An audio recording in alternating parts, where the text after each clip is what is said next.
Extreme Ownership: How U.S. Navy SEALs Lead and Win by JOCKO, WILLINK and LEIF. BABIN, St.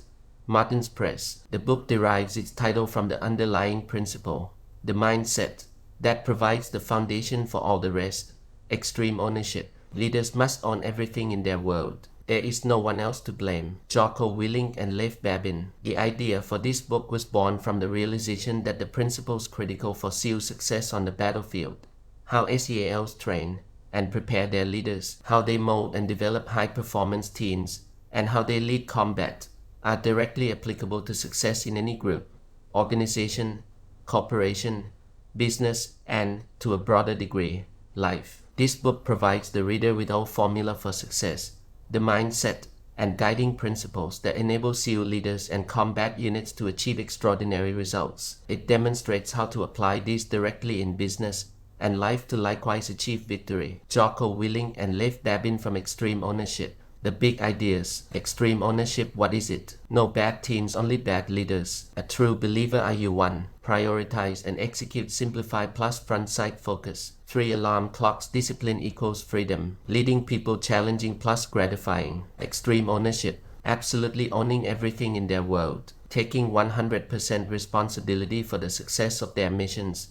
Blaming no one and constantly seeking ways to improve. What is extreme ownership? I explained that as the officer in charge of training for the West Coast SEAL teams, we put SEAL units through highly demanding scenarios to get them ready for combat in Iraq and Afghanistan. When SEAL leaders were placed in worst-case scenario training situations, it was almost always the leaders' attitudes that determined whether their SEAL units would ultimately succeed or fail. We knew how hard the training missions were because we had designed them. In virtually every case, the SEAL troops and platoons that didn't perform well had leaders who blamed everyone and everything else: their troops, their subordinate leaders, or the scenario. They blamed the SEAL training instructor staff.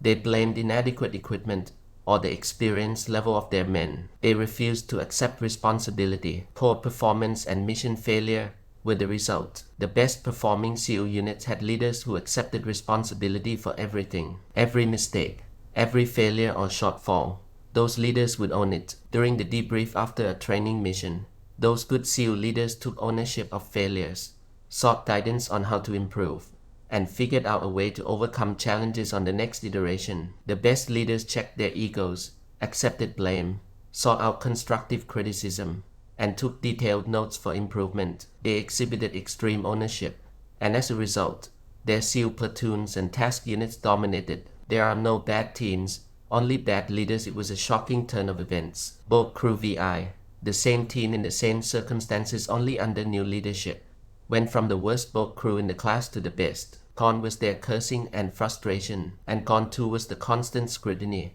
and individual attention they had received from the SEAL instructor staff. Had I not witnessed this amazing transformation, I might have doubted it, but it was a glaring, undeniable example of one of the most fundamental and important truths at the heart of extreme ownership. There are no bad teams, only bad leaders. That's from Chapter 2. No bad team, only bad leaders. LEIF tells us the fascinating story of the SEAL Hell Week training he supervised. Bear in mind that Hell Week comes after several weeks of the SEAL basic training course. And remember that, as LEIF tells us, Hell Week is not a fitness test. While it did require some athletic ability, every student that survived the weeks of BUD as training prior to Hell Week had already demonstrated adequate fitness to graduate. It was not a physical test, but a mental one. Their success illustrated once again that leadership is the most important thing on any battlefield. It is the single greatest factor in whether a team succeeds or fails. A leader must find a way to become effective and drive high performance within his or her team in order to win. Whether in SEAL training, in combat on distant battlefields, in business, or in life, there are no bad teams, only bad leaders. JOCKO, WILLINK and LEIF. BABIN. The concept that there were no bad teams, only bad leaders was a difficult one to accept, but nevertheless a crucial concept that leaders must fully understand and implement to enable them to most effectively lead a high-performance team. Leaders must accept total responsibility, own problems that inhibit performance, and develop solutions to those problems. A team could only deliver exceptional performance if a leader ensured the team worked together toward a focused goal and enforced high standards of performance working to continuously improve. With a culture of extreme ownership within the team, every member of the team could contribute to this effort and ensure the highest levels of performance. Are you a true believer? In order to convince and inspire others to follow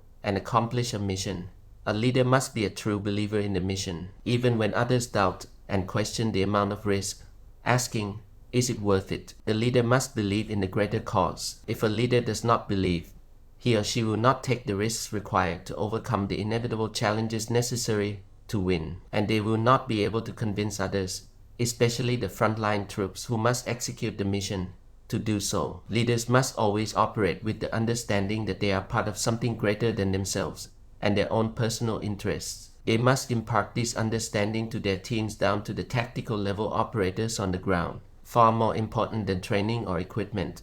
A resolute belief in the mission is critical for any team or organization to win and achieve big results. Prioritize and execute. On the battlefield, countless problems compound in a snowball effect, every challenge complex in its own right, each demanding attention, but a leader must remain calm and make the best decisions possible. To do this, SEAL combat leaders utilize prioritize and execute. We verbalize this principle with this direction: relax, look around, make a call. Even the most competent of leaders can be overwhelmed if they try to tackle multiple problems or a number of tasks simultaneously. The team will likely fail at each of those tasks. Instead, leaders must determine the highest priority task and execute. When overwhelmed, fall back upon this principle: prioritize and execute. When something goes wrong, and it eventually does, complex plans add to confusion, which can compound into disaster. Almost no mission ever goes according to plan. There are simply too many variables to deal with. This is where simplicity is key. How are your 3 alarm clocks? Discipline starts every day